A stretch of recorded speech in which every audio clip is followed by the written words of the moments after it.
All right. Just getting organized. Just give me a moment.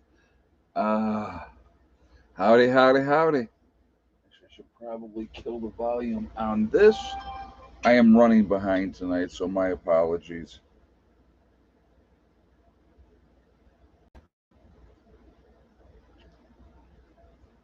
I was trying to eat something before I went on here, and I was like running out of time. The time got away from me. So, too funny.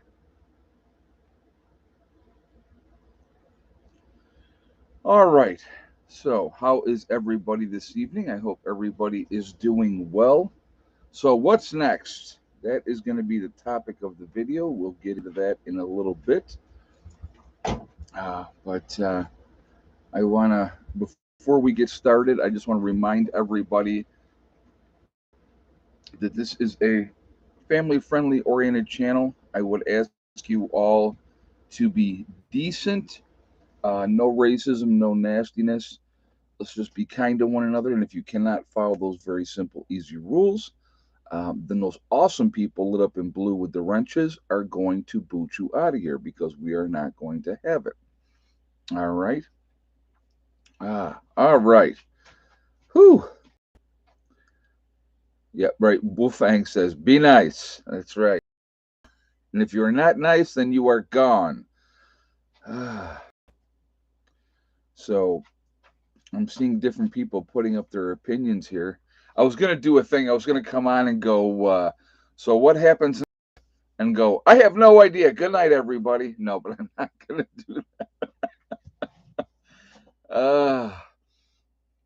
I honestly, it's insanity in the world right now.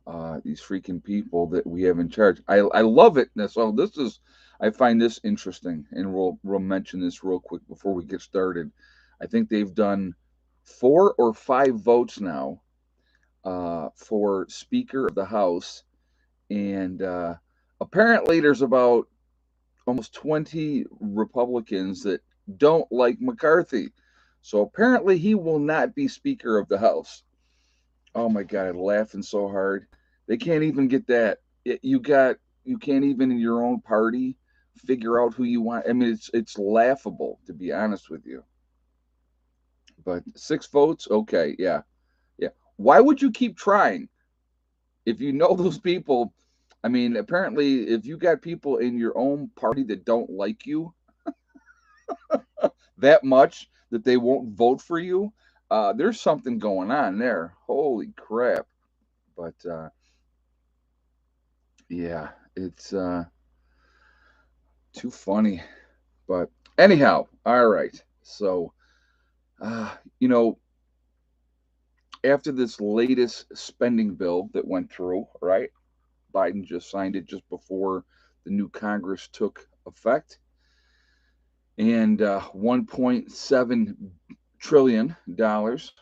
Of course, we'll just keep printing more money at things, and that'll help. That'll make things better, right? Uh, you know, it doesn't, and it's not. They, there was Jim Jordan actually came on there, and he made some really, really good points. He goes, "You just can't keep printing money," and he's right. You just can't keep printing money. You're going to destroy the country, and I think that's where we're headed. To be honest with you, I think we are headed for uh, a, a, a something that makes the Great Depression look like a picnic. That's where I think we're headed. And again, why do I say that, right? Why do I say that? Because the people in that time frame back then in the 1930s were much more prepared, personally prepared, to deal with whatever may happen. All right. Our people now, not a clue in the world, not a chance in the world that that's going to happen. It's just not going to happen. People are not ready. You have supposedly intelligent, super intelligent people that have their blinders on, that nothing is ever going to happen, nothing is ever going to change. It's here's what I find. So I'm going to use an example of something, and I find this fascinating. I just it just these people drive me insane. I will be honest with you. So there's the great push for, this like the next storm that's getting ready to hit California, right? Well, it's because of climate change. Well, here's a little fun fact for you.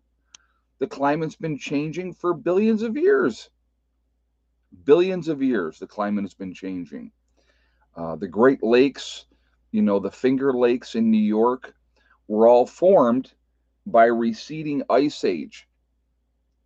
Do you think that was because the climate changed? Right? The climate changed. If I'm not mistaken, you went from a very warm period to an ice age back to a warmer period. It's weird how that works. It's very, very weird. But I'm sure, that it was because of cow farts back then. Or maybe it was dinosaur farts. That's why the dinosaurs got wiped out. Insanity. It is absolute insanity. Um, just my opinion. But yeah, yep. 10,000 years ago, upstate New York was a glacier. Exactly. But, well, when they talk about like before the end of the last ice age, the amount of land that was actually above water, uh, you know, was amazing. The amount of land. Isn't dinosaur farts where natural gas goes? And that's a fallacy too. I don't know if you knew that or not, Okie Forge. It's not the case. It's not because of dead animals. I thought that was really interesting as well. That was actually made up by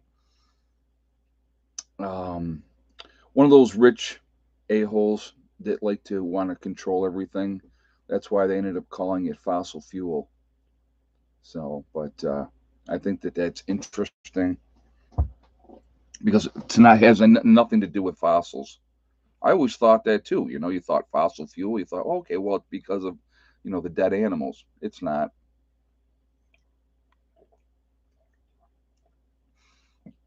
But with you look at any country around the world.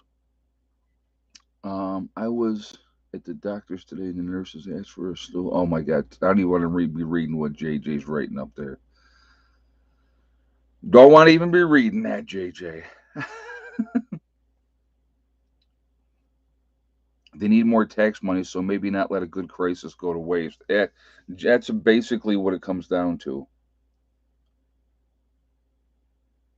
Yes, exactly. Sonia said oil was a naturally produced in the ground.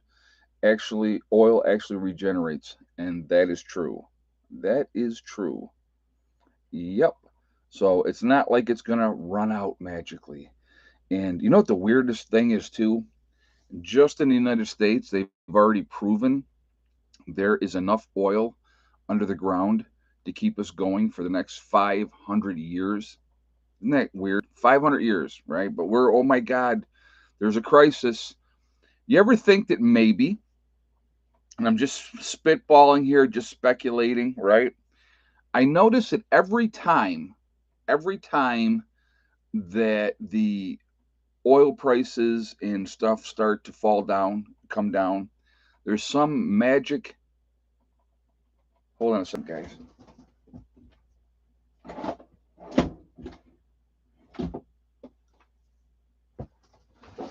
I have a mouse that likes to sit in this one drawer over here, and every once in a while, um, it will. I can hear it chewing, so I have to like open and close the door so it goes away. And it's just that one area, just that one area. It's so weird. So anyway, yeah, that's part of the beauty.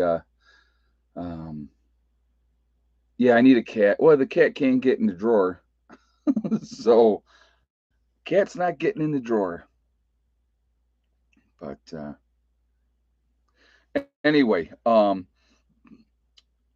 you know, it's every time that the prices start to come down, all of a sudden there's a refinery that's offline, and it might say Democrats. Geez, we're not even touch that one. But every time that there is something, there's all of a sudden this latest crisis, which is going to keep the prices higher, or there's some situation around the world that's going to cause things. How is it that OPEC sets the price of oil? How does that work?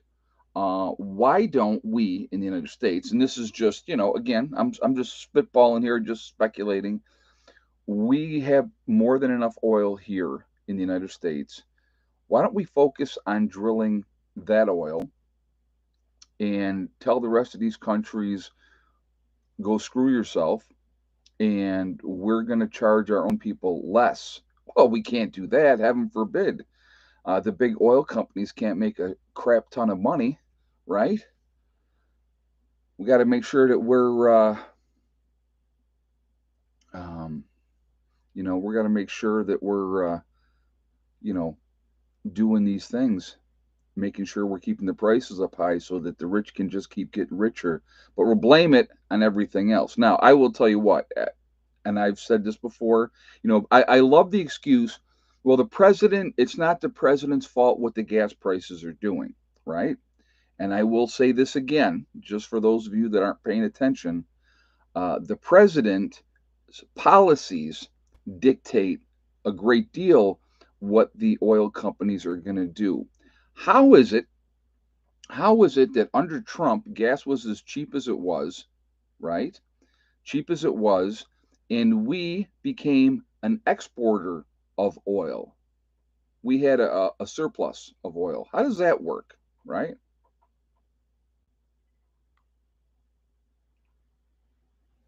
So we got to determine Mouse today. Yeah, Mr. Mouse, are you in there?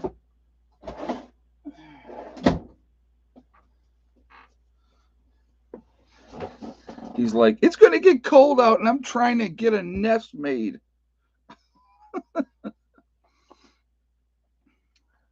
Yeah, our natural. Yeah, right. Well, and I just saw this, and I don't know how true this was or not. Okay, I don't know how true this was or not.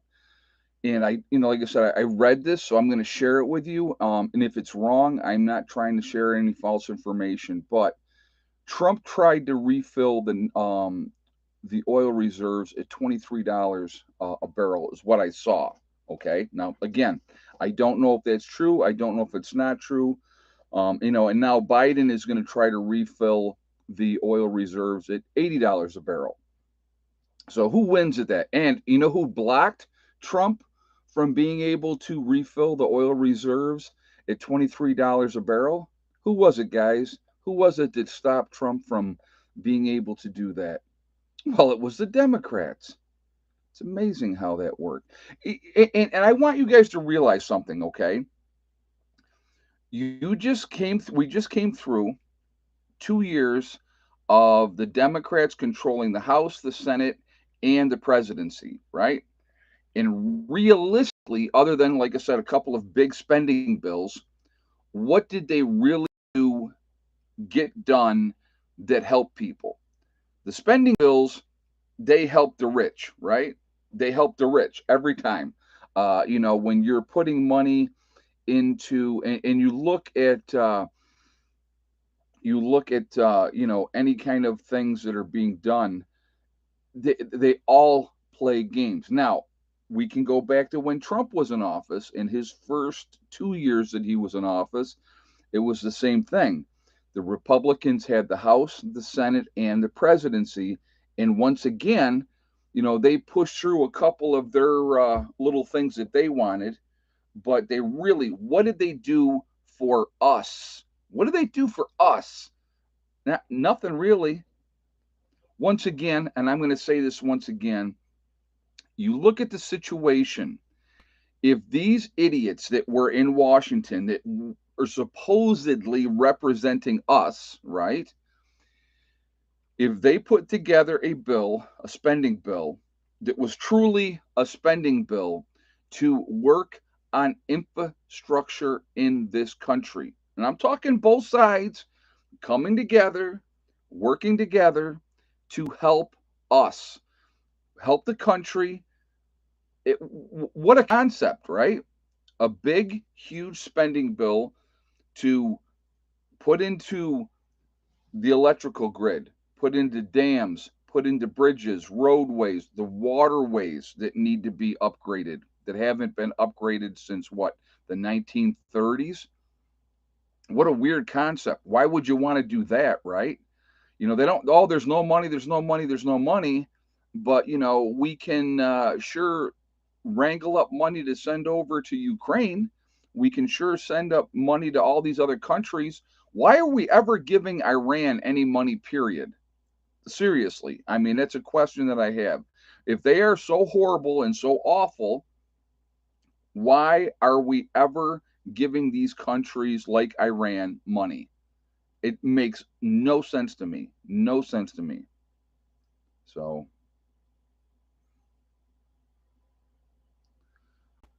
it's called shut up money. Yeah, exactly.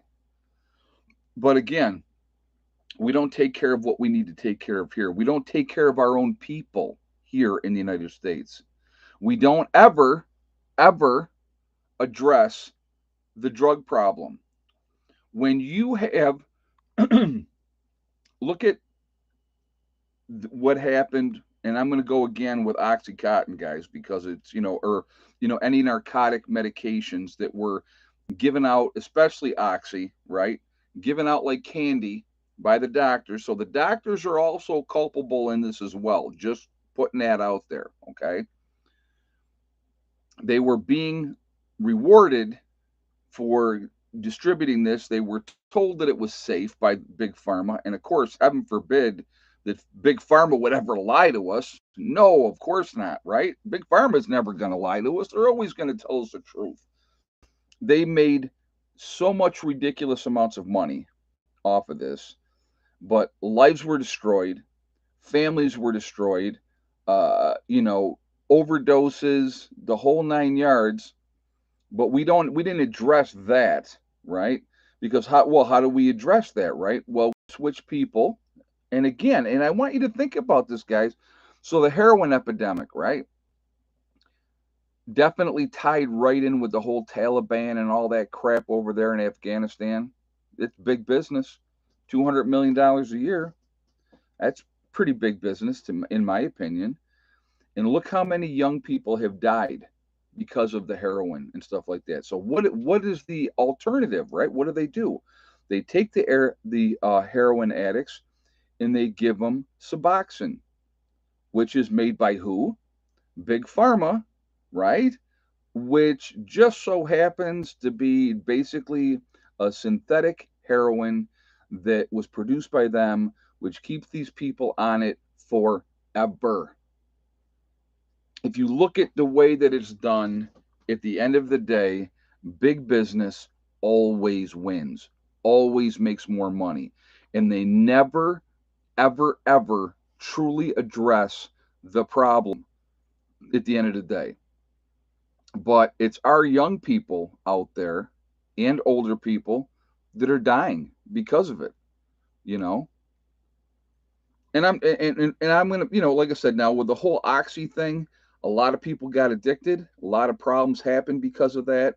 When they were, they'd have knee surgery and they'd give them oxy, and they'd take that and then they would get hooked on it, and because it's very, very addictive, right? So, what is this person doing? JJ, you want to get rid of that person? I don't know what the heck they're doing, just trying to block in the comments, but just if you would get rid of them, I would appreciate that. Thank you very much. Thank you. And that ends that. I was like, what? A lot of problems out there, guys. A lot of problems that are never truly being addressed. Uh, why is it, okay, if you look at in inner cities, poor communities, why is it that the issue of single parents, not having a father in the house. Why is that not being addressed? Why is that not being talked about? Oh, wait a minute. Wait a minute. I got an idea of maybe why. Maybe why. Because the government realized if you take the father out of the household, right, and just have mom in control, and then mom can get hooked up on the system, and then they're in control. Imagine that. Imagine how that works. Heaven forbid that dad would be in the picture, right? We don't want that. Why would you want a stable household where the kids actually grow up with mom and dad in the house? It's just like with marriages today. And I mean, heaven forbid that you work anything out, that you figure out what the problem is, that you sit down and talk about the problem. Who makes money in a divorce, guys? Let's talk about this, right? Let's think about this for a second. Who makes money in a divorce? Two people make money in a divorce, and it ain't the husband and it ain't the wife. So, yep, lawyers are one, right? Lawyers are one, and who is the other? Oh, see, Stealth Mode's got it right. Lawyers in the government, the system. The system makes a freaking ton. Because here's the weird part. I mean, it's just so weird. You have two people that supposedly love each other until they don't love each other anymore. Yeah, because the court system is making a killing on this, right? So now what happens? You got two people that now they hate each other. They can't agree on squat.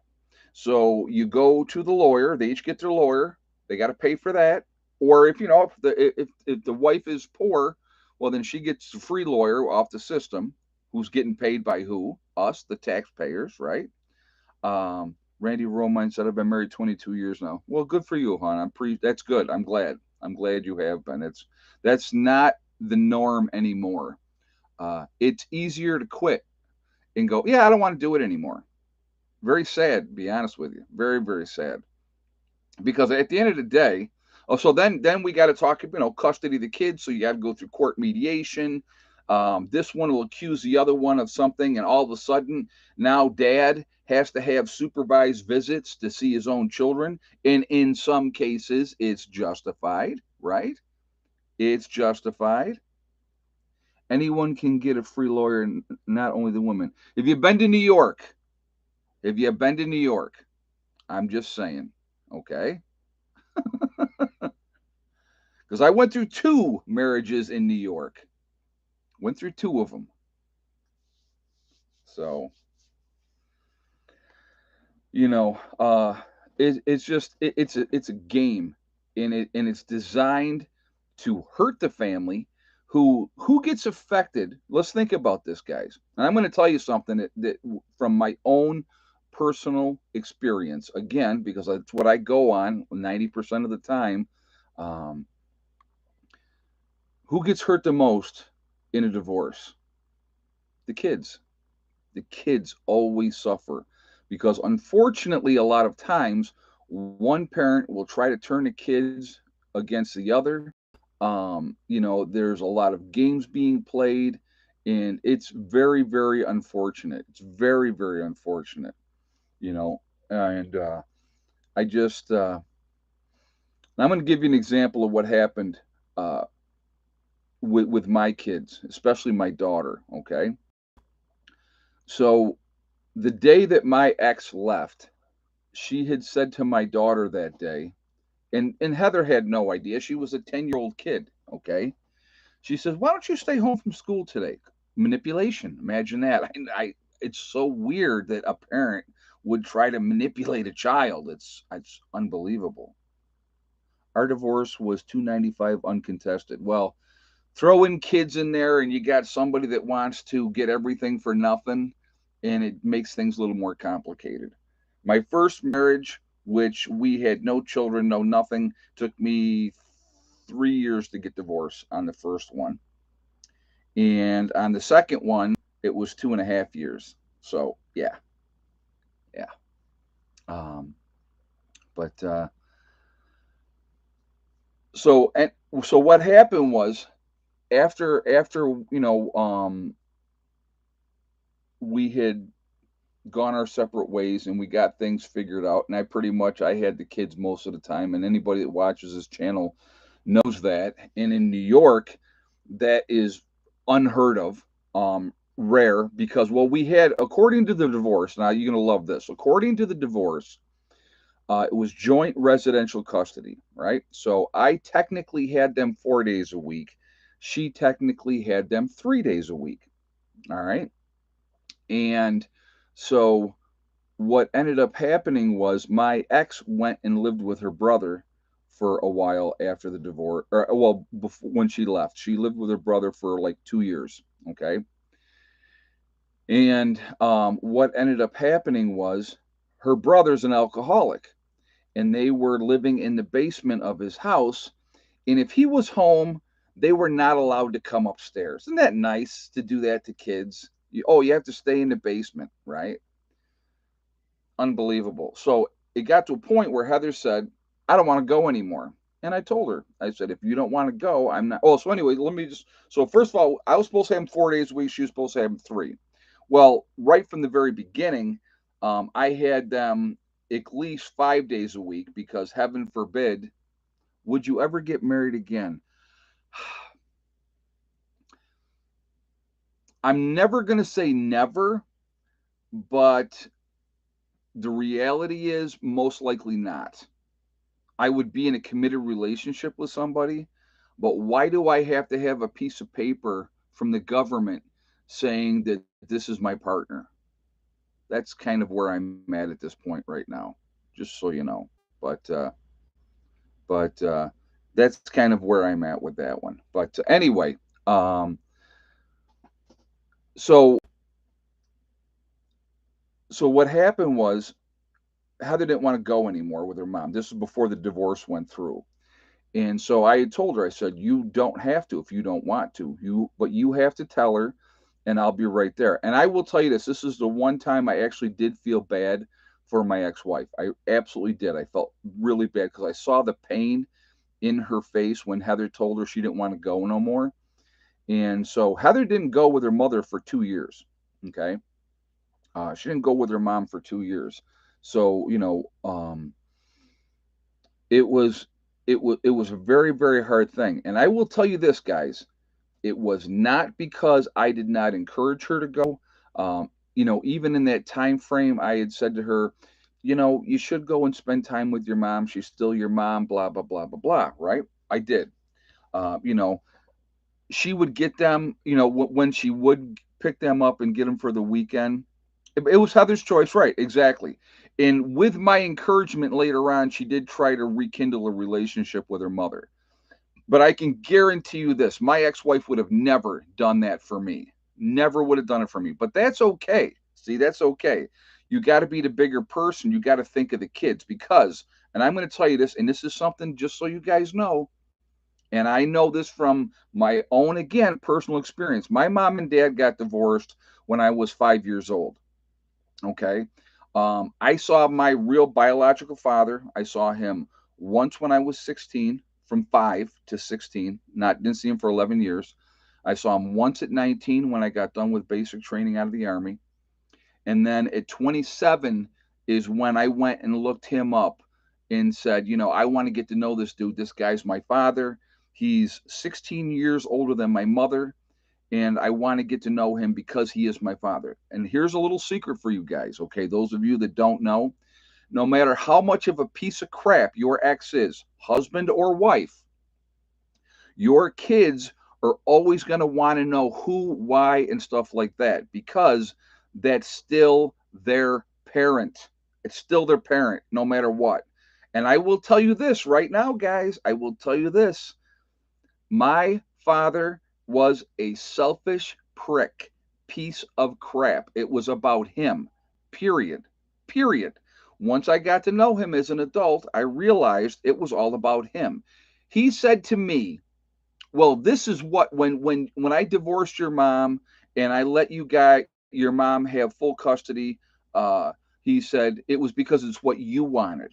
And I said, wait a minute. I said, I was 5 years old. You can't put this on me as a parent. You're going to put that on a 5-year old?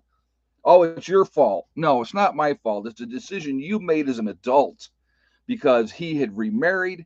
His new wife had a couple of kids. She didn't want us in the picture. Okay. So she was, now listen, she was whispering in his ear. I know that for a fact. But the ultimate decision was my father's. And he thought selfishly about his needs before anybody else's. Okay. So when people say to me, you're a good father and you took care of your kids, because I made a conscious decision as a very young person. And I said, if I ever have children, I will be the kind of father that I did not have. So I have always been there for my kids. My kids were always my number one priority, period. No, nothing else, always my kids. And it was because of what happened to me. And I will tell you this right now, and I say this to Heather all the time. I say this to her all the time. I say, Heather, when you have your children, I said, be the kind of mother that you did not have. Okay. So we can't pick our parents. We can't pick our relatives. That's how it works. Okay. But, we can pick the person who we choose to be with. But it's a very, very hard thing, and it's hard on the kids. And here's the one of the things, and I was going to this the point I was going to make later on. Heather told me later on. She said, I felt like it was my fault that mom left when she did, because I took the day off from school. I said, and she felt like it was her fault that everything happened. And I said, honey, I told her, and this is when she was probably 14, 15. She told me this. I said, it was never your fault. That was a decision your mother made. She manipulated you, got you to take the day off, and then, they took off. So I said, don't ever think it was because of you. I said, that was your mother's choice. And I will tell you guys this too, okay? When my ex left and she was gone, and she came back 2 weeks later, and we sat down and talked. And I said, I will tell you what I said to my ex wife at the time. I said, listen, I said, we can go through marriage counseling. We can, work this thing out. We can get the help that we need to make it happen, right? And she said to me, nope. She goes, I'm done. I go, you're done? She goes, I'm done. I said, okay, what are you going to do? If somebody don't love you no more, there's nothing you can do. So I went, all right. And I went and filed for divorce, because guess what? That's what she wanted. Okay. And guess what? You reap what you sow, baby. You know what I mean? Um, but the kids always suffer. The kids always suffer, you know. Hey, we got off the track, Slim Shady. You know how that goes. But anyway, it's just, it's a very, very difficult thing. But unfortunately, with the way things are set up today, it's easier to quit than to actually try to work things out. And what happens is, once you get the court systems involved and there's accusations jumped around and all this type of stuff, um, you know, I don't worry about terrorism anymore. I've been married for 25 years. Oh my God, that's too funny. That's too funny. But again, it's a very hard thing. It's hard on the kids. People don't want to work anything out anymore. It's easier to quit. My grandparents. I can remember, the with what I heard them arguing and fighting. They had their moments, but they were married 40 something years when my grandfather passed away, you know, and it wasn't perfect. They didn't have a perfect marriage. It wasn't June in Ward Cleaver. That's a fallacy. That's not reality, but you know, yeah, JJ, you on a terrorist list? Yeah, I think he's on a watch list. I'll bet he is. No, guys. So anyway, we got off the rails here, and I start talking. But like I said, I go from personal experience. I think it's horrible when one parent will try to turn kids against the other parent. Okay, but I ended up having what I wanted was my kids most of the time, and that they were the number one most important thing to me. And I had somebody had said to me one time, and I just share this with you, and then we're going to move on. I had somebody say to me, you have the kids? And I went, Yeah. I go, somebody's got to be responsible, you know? Yeah, June Cleaver was blind. She didn't see through Eddie Haskell. That's funny. There's no perfect marriage. There's no perfect marriage. What you try to do is if you can communicate and stuff like that. But again, we're in a day and age where it's just too easy to quit. It's just way too easy to quit. So, but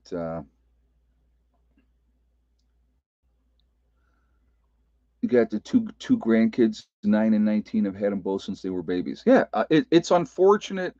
What I've been married 54 years and still trucking. Wow, good for you. Good for you. Yeah, I mean, I have some friends that they got married right out of high school and they're still married, and I good for them. Good for them. But it's not easy, and it takes two people. You gotta work together, and I'm gonna tell you, and I'm gonna let me just for the record say I am not perfect. I made my fair share of mistakes in that marriage. There's no doubt I took personal responsibility. I will share one more thing with you guys. Okay, so this is what I was dealing with. All right, when we sat down and I said to her, I said, listen, okay, this is the mistakes that I made with our marriage. I did this, and this. These were the things that I screwed up on and I should have been better at. I said, can you admit what you did wrong? And her response was, I didn't do anything wrong. And there you go. So how do you win there? Well, it wasn't even trying to win. It was taking personal responsibility.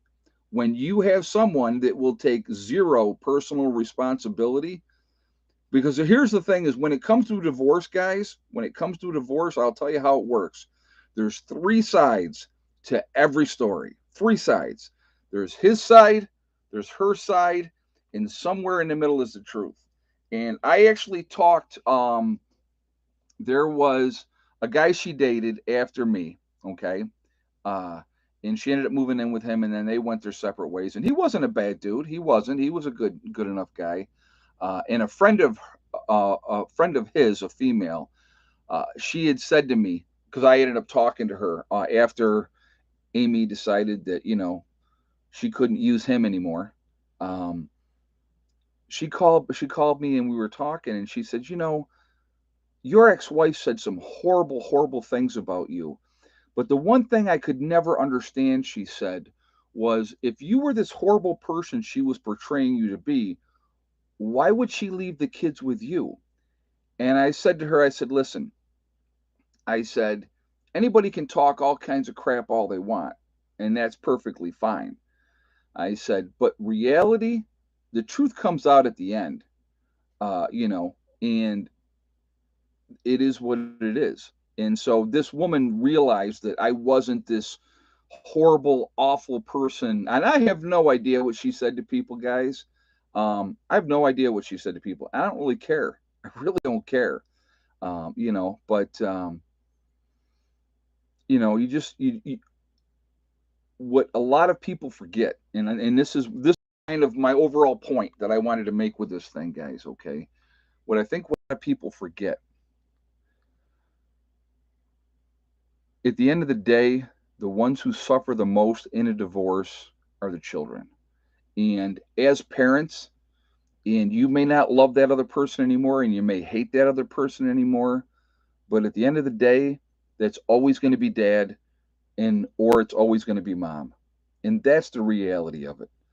And we need to try as adults to get beyond our petty crap with each other and and work together for the kids' sake. So that's just kind of my take on that. And I know I'm kind of like, got myself on a little soapbox here, but the kids need to be the priority in any situation. So, but all right. So what are we at? 498 in the chat. We're at 209 on the thumbs up, guys. If you have not shot a thumbs up yet, I'm going to ask you to please do so to show support for the channel. And thank you ahead of time. I really do appreciate it. Uh, and it really does make a huge, huge difference with the algorithms. So the more interaction that we, can have, the better it is for the channel. So I thank you for that reason as well. And also, if you are not subscribed to the channel, I would ask you to subscribe. Make sure you hit that bell icon to get all notifications as well. All right. Anyway, if you love someone, just be with them. Why would you need a state sanction that? Because they bribe you with tax legal incentives to do so, no other reason. You're right, Ruth. And that's why, like I said, I would be in a committed relationship with somebody. I would do that again. But as far as getting married, I don't see me doing it a third time. I really don't. Twice was enough. Twice was really enough. And if I love somebody, being with them, being committed, how is the skirting of the camper? It's coming along. We're going to be working on it more tomorrow. We got, the one whole side in the front is all done. And, then we're going to start on the back here and the back side first tomorrow. And then we're going to start coming up the other side. So we're going to see how it goes. Uh, it sucked, I'll be honest with you, but we got it. It doesn't look super sexy, but it doesn't have to. It's got to be functional, and that's what I'm going for. Uh, you know, and so you guys, I'll show you. You know, how cold does it get in the camper on a cold night? Okay, forest ghost preparedness. I will. So I want to explain this too real quickly. Okay, because somebody said I can't believe that the heat never went up past 59 in the camper. Okay, the heat didn't go past 59 in the camper when it was 7 below 0 with a 29 below 0 wind chill factor. So that particular day, it would not go above um, 59 degrees in the camper, even though I had it set at like 67. So the heat just stayed on. But because it was losing so much heat because it was so cold, the camper never got warmer than 59 degrees that day. Now, the next day, when we went up to a whopping 8 degrees, then the camper actually would stay warm up to 62 degrees. Okay. So, Lloyd says, dude, you got divorced. I'm sorry. Hey, it happens, man. It's part of life. It is absolutely part of life. So, unfortunately. Well, here's the other thing, too, to take into consideration with that as well. Parents of autistic children. The divorce rate with parents of autistic children is 95%. All right, because marriage is stressful and hard enough as it is.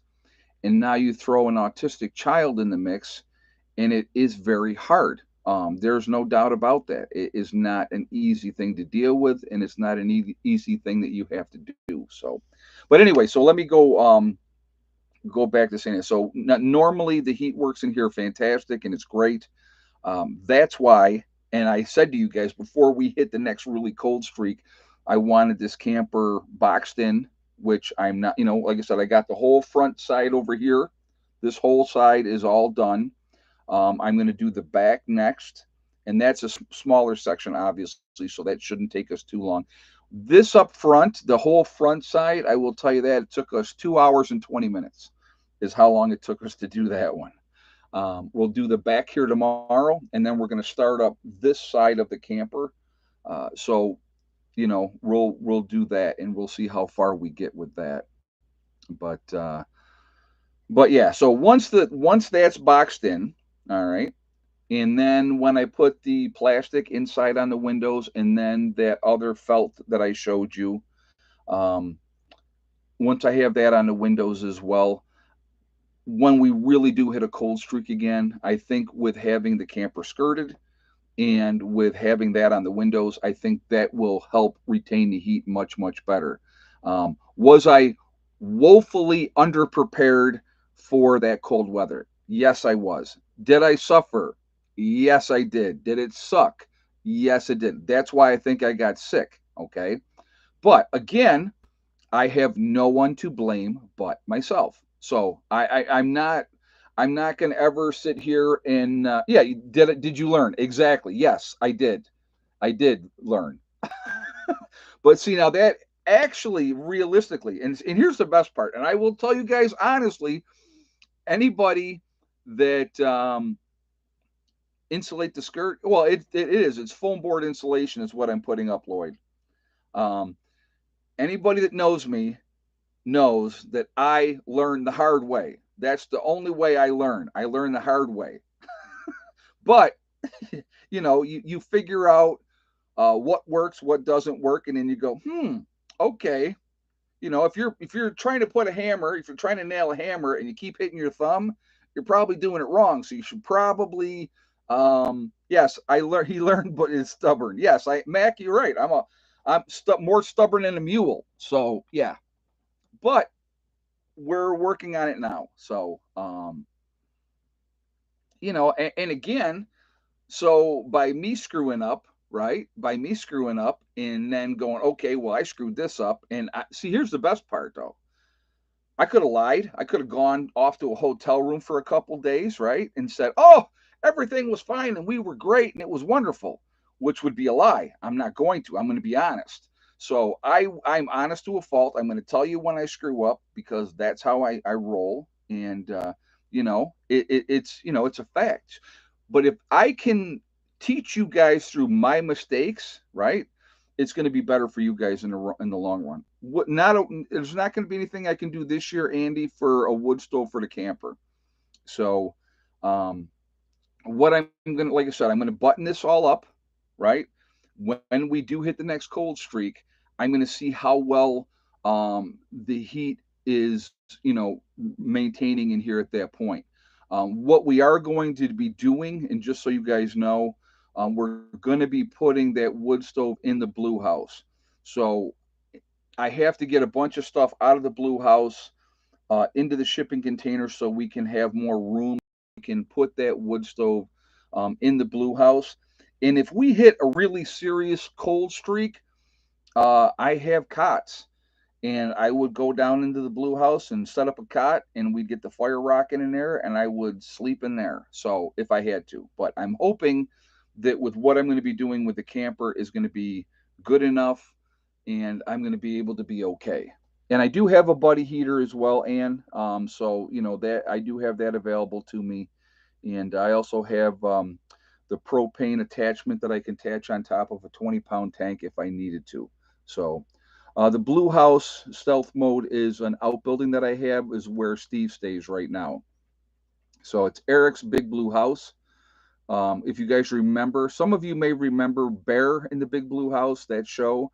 Well, Eric is like a big bear. He's a big teddy bear type of guy. And so he had bought the Blue House, which is Blues Clues, exactly, JJ. Um, and well, the Blues Clues and Bear in the Big Blue House were different shows, but Eddie had Bear forever. So Eddie carried Bear around for about 8 9 years when he was little, and that was his stuffed toy of choice back then. But yeah, it was Eric in the Big Blue House. So that's where Steve is staying. When God, what did Steve come in August?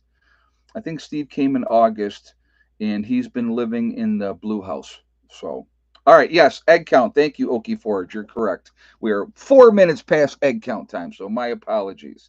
All right. Um, what was the egg count today? And yes or no for thick neck. So I'll give you guys a moment to do that. So let you get your guesses, and we will go from there.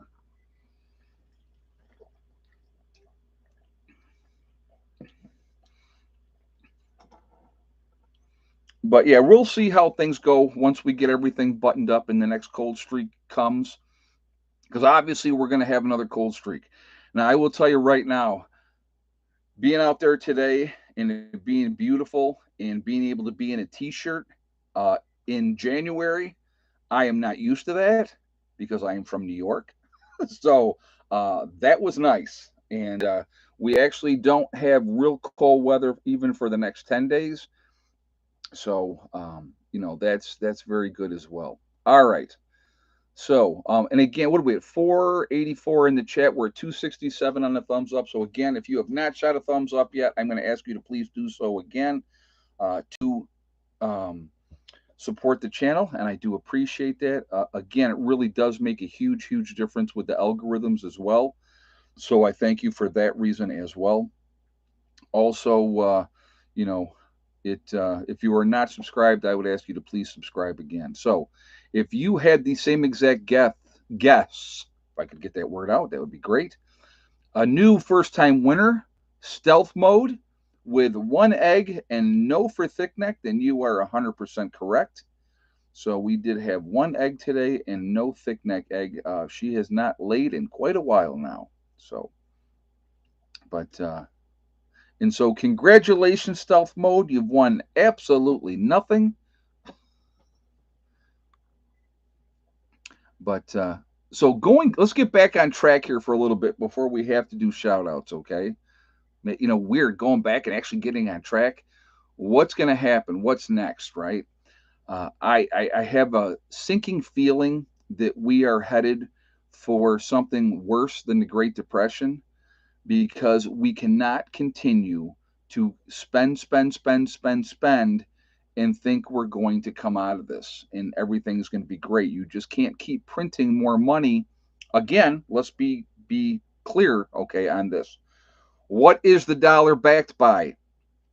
Absolutely nothing.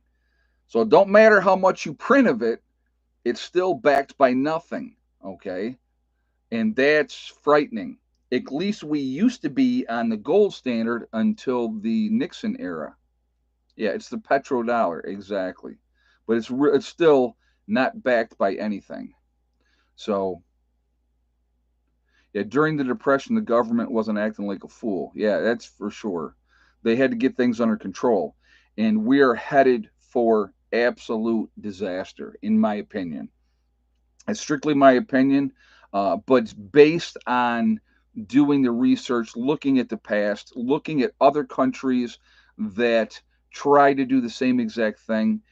Every great power, all right, every single great power that's ever been out there has always come down, always come down.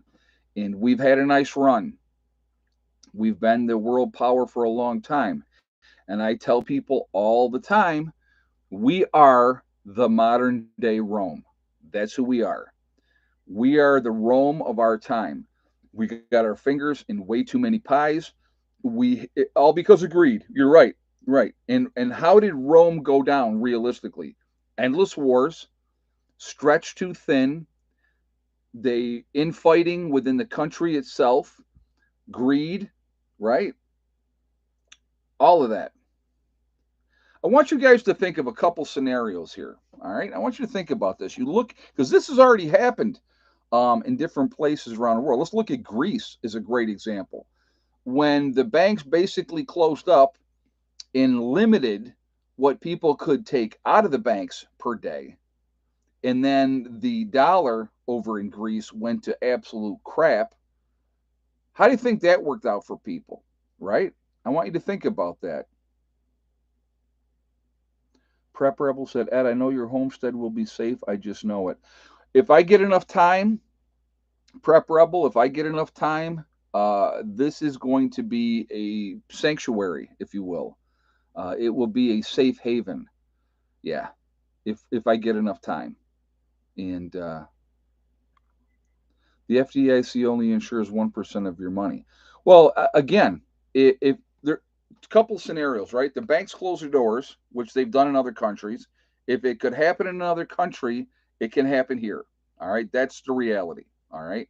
The second thing is, if the power goes out, it don't matter if the banks are open or not, realistically, because they can't do anything because they can't look at the records. You can bring in your checkbook and say, well, this is what I have in my account. They can't look it up because the system's down. The ATMs would be down. So again, what do? How do you get money? Right? You got to have money to be able to do anything. So when I encourage people to make sure you keep a certain amount of cash on hand, that's for a reason. All right. We really should be keeping a certain amount of cash on hand for emergency situations. There's a lot of stuff going on, guys. A lot of scary things can happen, and it can happen in a blink of an eye that we never saw coming, that we didn't know was going to happen, and everybody's going to be just as shocked. But when you see the signs happening, it it's not a good thing. It's not a good thing at all. And again, when you have a dollar that's backed by nothing, Mario, I was told that there is a difference between a prepper and a survivalist. I never heard of it before. I looked it up, and the differences. I think you would have to have a mix of the two. Either way, a collapse is coming. Yes, I think you definitely need to have a mix of the two. I thank you very much, Mario, for the donation and the statement. Yes, there is a difference between a survivalist and a prepper. You know, I believe you know I believe that it's important that you have survival skills, but it's also probably more important than anything else that, and I've talked about this, so I'm not going to tell you anything I haven't said before.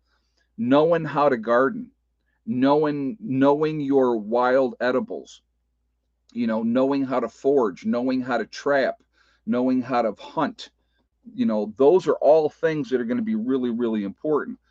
And putting your money, right, disposable assets, having things that are tradable. If I buy something and I have it, that's an asset. That's worth value. That's worth something. You know, uh, if I don't have it and I have a whole bunch of money in the bank and the power goes out or the system collapses, that's doing me zero good. Zero good. No good at all. So if I have assets on hand that I've put my money into food preps, into medical supplies, into uh, you know guns and ammo and tools that I can use for gardening, and I've put it into seeds, and I've put it into medicines, and things that are going to be. It's just like this stuff here, guys. Hold on a second. Here's an asset right here. Freeze dried coffee, right? 20-year shelf life. 20-year shelf life.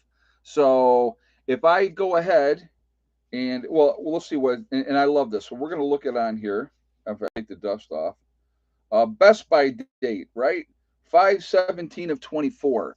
But freeze dried coffee has a 20-year shelf life. So it's not going to go bad. And people are still going to want to drink coffee. They're still going to want to drink coffee. So if I have a whole bunch of freeze dried coffee and you come to me after an SHTF event or liquor, right? Booze is always going to be a big one too. After an event, and I say, hey, listen, you're a hunter, you killed this deer and you have this, you trade me this much meat and I'll give you this much coffee. Very, very easy, guys, realistically. Um, Now, I would not recommend trading ammo because, again, that can be turned against you. But if it's somebody that you trust and that they're not going to come back and try to kill you with your own ammo that you traded them for, then go ahead if they're going to use it for hunting or whatever the case may be.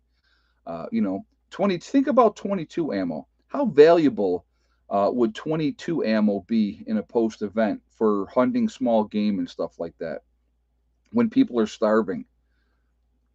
Pellet gun, even. I mean, there's a lot of things that that's why I only trade 22. Yeah, I mean, but you can still get killed with a 22 just as easy as you can get killed with anything else.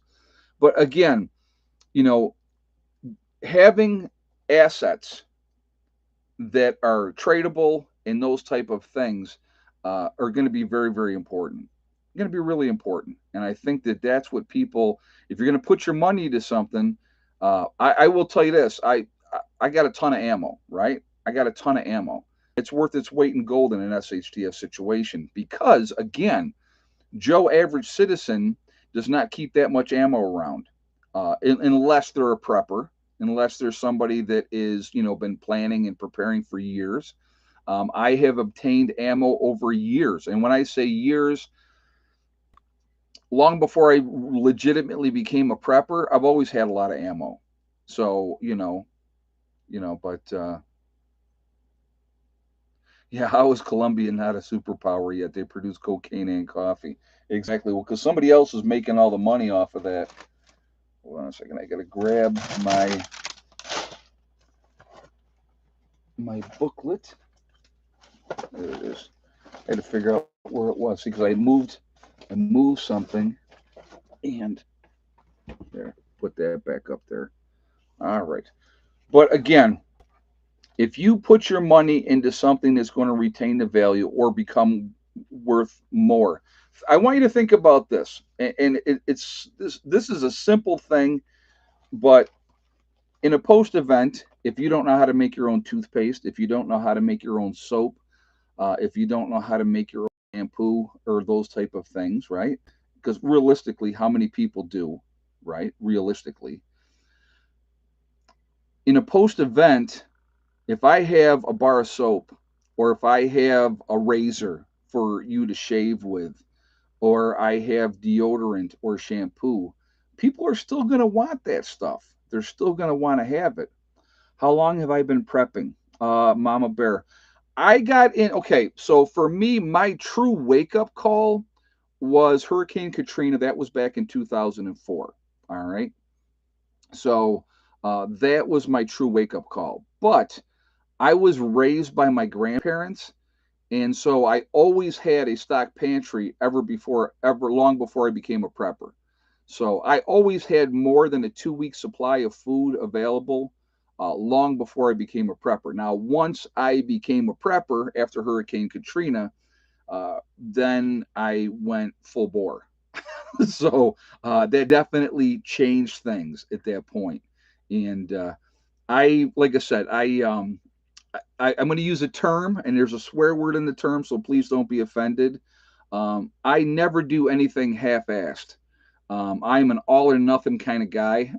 So once I got into prepping and I looked at, what I needed to do, where I needed to be, how I needed to go, I did a ton of research through the years, and I've learned, made a ton of mistakes, 100% honest with that as well.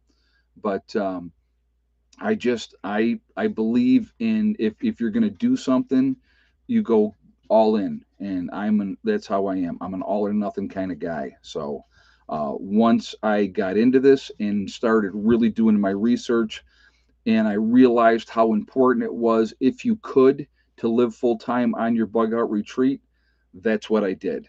And so, 8 years in New York, and I still have that homestead, obviously, and now being down here. So and I bought this last year, so I've had this property now for a year and a half. And this spring, April, was when I really started doing things down here in West Virginia. So it's going to be a work in progress. It took me 8 years to get to where I am in New York, and it's going to take time here, but we're going to get it. Period. All right, let's do shout outs. So again, real quick, 472 in the chat, 300 thumbs up. Let's see, just for fun, let's go, let's say 350, just for fun. We got like 20 minutes. Let's see if we can get to 350 thumbs up. So if you have not shot that thumbs up yet, let's do that. Let's get that number up there as close as we can, just because why not?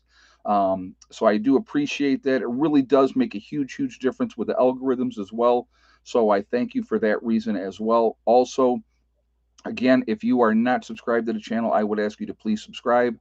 Make sure you hit that bell icon to get all notifications as well. So the goal's 350. We are now at 320, so we need 30 more thumbs up, guys. Let's keep them coming. All right, shout outs. We start out with Icky Can up in Canada. Good dude. I would definitely ask you to go and support him. He's a really down to earth guy, and he's been a friend of mine for quite some time. You have Angry Prepper down in New York City with Jason, also a really super awesome guy. He is the real deal as well, and unfortunately, still living in the city. I'd love to see him get out of there. That would be great. No, Hella is. She would have had the puppies this week, and she is showing no signs of any kind of puppies. She never got big or anything. So, yeah, I don't think we're having any puppies. Then we have Alaska Prepper, which is Rudy, who is in Alaska, right? We have Alaska Granny. There is Sean James with the Sean James channel and My Self Reliance. Um, Ed, too late to sell or buy a homestead? I don't think so. I don't think so. Nope, not at all. If that's what you want to try to do, you know, it's only too late after something happens. That's how it goes. Um, but then, but Sean James, great channel, My Self Reliance, and, you know, a lot of good information with him. You have Corporal's Corner. There's Bjorn Hansen. You have 80K Man up in the Adirondacks. There is Bizarrizza Jizza, who does the Carrington Chronicles. Really cool series as well, so definitely check him out. You have Marfugo News with Adam and Dax out on the West Coast. Great channel out there. Really like them guys. Are good dudes. So definitely show them some support as well. You have Magic Prepper in North Dakota. Another good guy doing his thing out there. You have Wrangle Star with Cody. Another really, really good channel. He really makes. I think he's honest to a fault, and so another good guy. You have Red Poppy Ranch. There's Survival Lily. You have Kyle's Cabin with Kyle and Sierra up in Minnesota doing their thing up there. You have Bush Radical and Girl in the Woods, husband and wife team that split their time between Minnesota, or not Minnesota, Michigan and Alaska. Really, two different channels, but they're husband and wife, really good people. You have Green Greg's. There's Southern Prepper One. You have Gray Man Prepping. St. Bernard Acres with Joe. There's Doug and Stacy, another really good channel. A lot of good information with their channel as well. There is the Nomadic Movement, which is down in Panama. You have the Green Dream Project, which is in Arizona. Another good couple out there showing you how to live in the desert. For fun, you have Camping with Steve Wallace, who does stealth camping. A lot of fun watching him do his thing there. There is Bush Doctor Survival. You have Monkey Works. The Needy Homesteader, another really nice channel. You have Boss of the Swamp. He's been around for a very, very long time. You have Diamond with the Oppenheimer Ranch Project, another really, really good channel. Diamond's a very, very intelligent dude, and you can learn something from him. So I would encourage you to check him out. You have Patera with the Appalachian Homestead. There is City Prepper. You have Lumina Acres, Suspicious Observer. There is Bear Independent, The Uneducated Economist. You have Bushcraft Bear in the Canary Islands of La Palma. Mary Greeley News giving you all the latest updates of what's happening with Yellowstone and all the earthquakes and everything else. There is Adapt 2030. You have Malachi's Corner. There is Ice Age Farmer. If you're going to get your weather, you need to get your weather from Ryan Hall Y'all. He is a good dude, really gives back to the community a lot, and he's really passionate about the weather, so really enjoy his channel. Russell Brand, love Russell Brand as well. He makes you think. That's what I like about Russell Brand. He gives you the information and lets you decide what. Deep South Homestead, The Outsider, Fit Farmer. We have Prep Rebel, Simple Life. There's Townsend's, The Prepared Mind out in California. We have Pinball Preparedness, who is in Tennessee. East Tennessee Preparedness, The Economic Ninja, and then there's Little House Off Gritty, also in Tennessee. So there's a lot of good channels out there, a lot of good information out there. If we just open our eyes and Demcad, yes, like Dumb Demcad as well. Actually, let me put him in there because I actually like him a lot, to be honest with you. I will put him in the spot where we used to have North Shore Preparedness. All right, let me do that.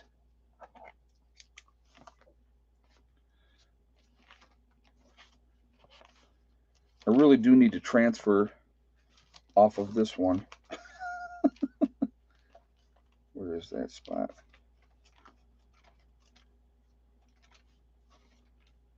All right.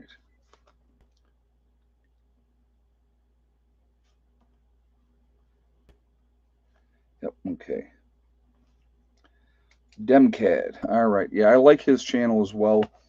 I like what he does. So he will be a newest one. So what I would like you to do, go to these channels, give them a shout out, tell them Prepper Nurse 1 sent you over. My phone has a camera. Yeah, I know. I just got to transfer it to one of my new books. That's all I got to do. And I just haven't, you know, I'm lucky I found it. Too funny.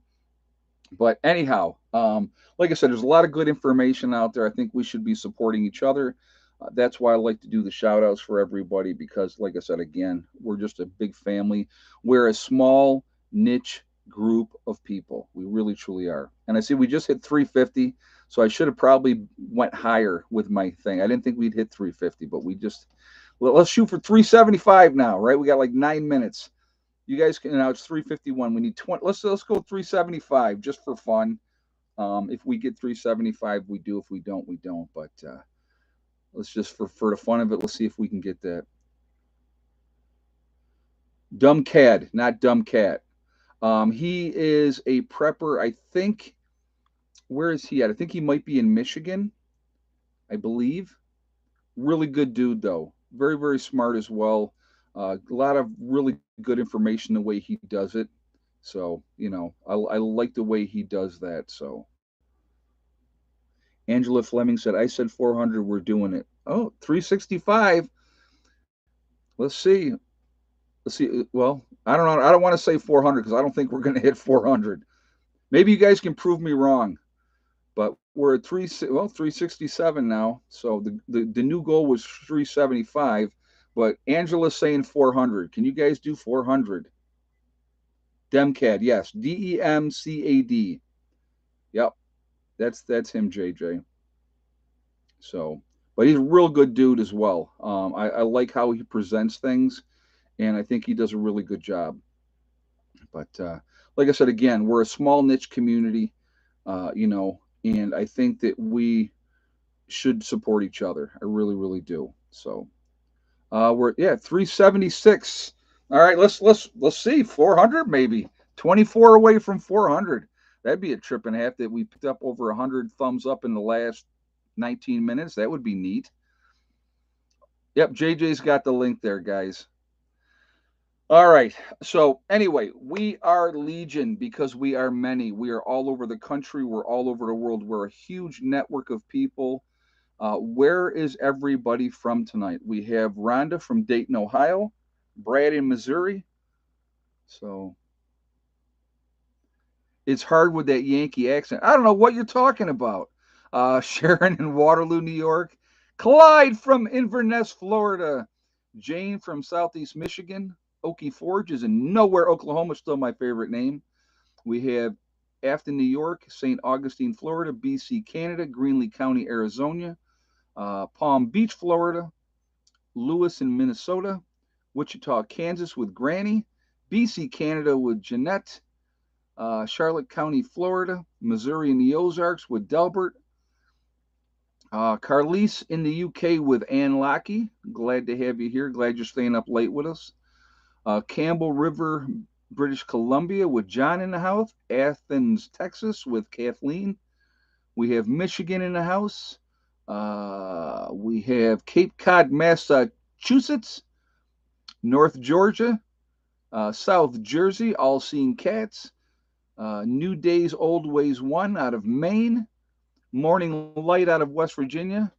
Adams County, Ohio with Scott. Tulare, California with Jeanette.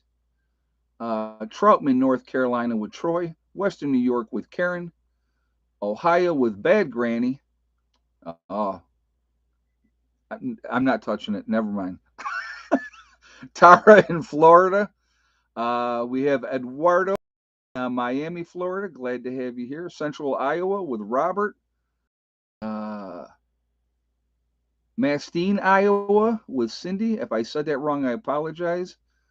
Uh, Jersey here with Jersey Prepper temporarily. I don't blame you. Southwest Virginia with George. Alabama with Carol. Sorry. Mary's out there in Wyoming. Austin, Texas. Maple Grove, the Red Maple Grove Roll Tide. Very nice. So you got to be from Alabama. Campbell, Missouri with Antonio. Windsor, New York with Dynamic Energy Solutions. Jose down in San Antonio, Texas, but listening in Laredo, Texas. All right. Prep Revel out in Southern California. We have Central Pennsylvania with Gene. Vancouver Island with Where's Wendy. Let's see. Yeah, just how bad is Granny? I know I was gonna go somewhere with that, but I just thought I would just leave that alone. We got Christina from North Carolina's in the house. So again, folks, we're all over the country. We're all over the world. We're a huge, huge network of people. We are truly the ones that can make a difference. We can make a difference now by trying to wake people up. And I think that we can. Is she a bad Santa? Oh my God. Uh, we have Southern Illinois in the house as well. But Independence, Ohio, with Ray in the house. Bad Granny says, "Use your imagination." Yeah, I see. See, the sad part is, grannies now could be like 40 years old. So that's never mind, never mind. So that would be a gilf instead of a milf. And if you don't know what that means, then you'll have to look it up. Oh my God, that's too funny. But yeah, seven more guys. We'll hit 400 with seven more thumbs up. So we're that close. Let's see if we can get it. The Granny Hookup Channel. Oh my God, that's too funny. But anyway, we are, like I said, we're all over the place, and I think our role in a post event is going to be more of educating people, teaching, people how to take care of the things that they need to take care of, and education is going to be big in a post event. So 398, we got two more to go, guys. Two more to go. Well, not one more. One more to go to hit 400. I never thought we were going to hit 350, to be honest with you. So, anyway, guys, remember, first of all, I want to thank all my moderators who do an absolutely awesome job. We got Heath in Mississippi. Yep, and we hit 404 now, well past 400. You guys are amazing. So, I want to thank my moderators who do a great job keeping the chat clean. I want to thank you guys for being here as well. I really do enjoy these chats, and I do have a tendency to go off the rails, but you know that coming in. So, like Steve said to me tonight, I will tell you this, and this was kind of funny. He goes, "So, what's the topic that you're going to talk about for 3 minutes?" But hey, you know what? We have good conversations, I think, and hopefully we all learn something. And I think that that's a good thing. So, all right, guys. Well, anyway, remember, we truly are all in this together. We are one race called the human race. As soon as we can really, truly figure that one out, we will be in much, much better shape. Any word on the well guy? Not yet, Stephen. And actually, if he called me today and said he was available tomorrow, he couldn't even get his rig in here right now. The road is that bad. So I will be calling them just to kind of see where they're at on the well situation, and hopefully we will get that going soon. That's the game plan. So also, guys, remember, um, again, we need to stop letting them divide us. We need to come together. We need to work together. If we could ever do that, we could accomplish so much. But they will always continue to push to try to keep us divided by using race. That's the biggest one, obviously, lately. This group over here are all victims, and you need to act like a victim. And this is a group you need to be feeling guilty because you've done absolutely nothing wrong, but because of the color of your skin, you're the bad guy. It's just so stupid. It's ridiculous. Okay.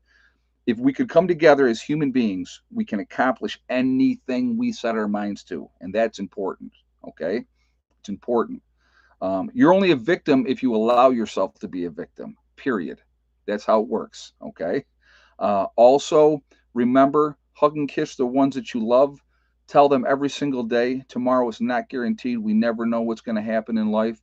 So it's really, really important to tell the people that we care about every day how we feel. Last but not least, STD, step, thing, and day. One step at a time, one thing at a time, and one day at a time.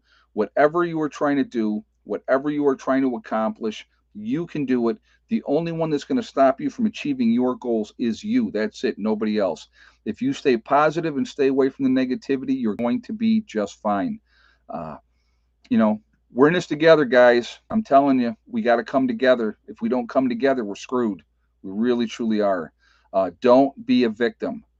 Be proactive. Do everything that you can to help yourself and your families, and you're going to be better off for it. So, 411 thumbs up as we leave. I will see you guys all later. Have a great night. Prepper Nurse 1. Yeah, Jay, the egg count was one egg with no thick neck today. We did egg count. So, all right. I will see you all later. Have a good night. Bye.